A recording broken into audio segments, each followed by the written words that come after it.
Hello. Today is the last episode of King Henry VIII. Henry ruled for nearly 40 years. He had 6 wives, 2 of them executed. He broke the church, changed England forever, and built a legacy of both glory and fear. But in the end, even kings must fall. This is the final chapter of King Henry VIII.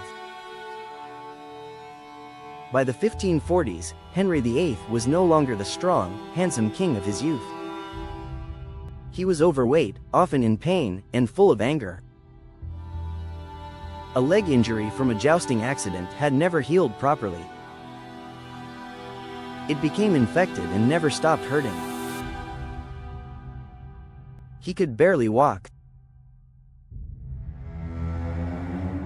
He wore armor under his clothes to support his massive body. Some say he weighed over 300 pounds. His mood was dark, and his temper was dangerous. People at court feared him more than ever. Henry's enemies were either exiled, imprisoned, or beheaded. Even his close friends were not safe. One by one, powerful men like Thomas Cromwell and Thomas More were executed. No one dared to speak against him. The king who once believed in love and justice had become a tyrant, ruled by fear, suspicion, and pride.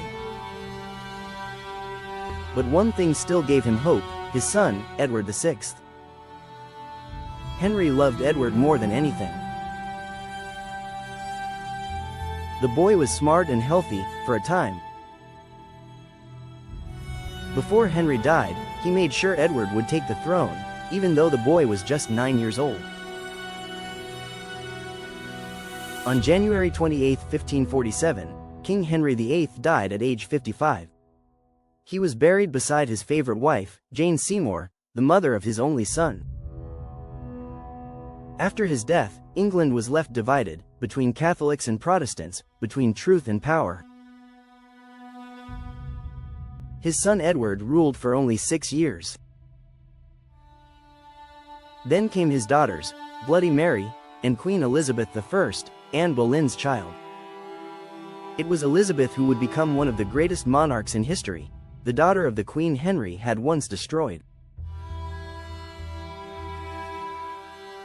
King Henry VIII is remembered as a powerful ruler, and a dangerous one. He gave England a new church, a royal navy, and a broken crown. 6 wives.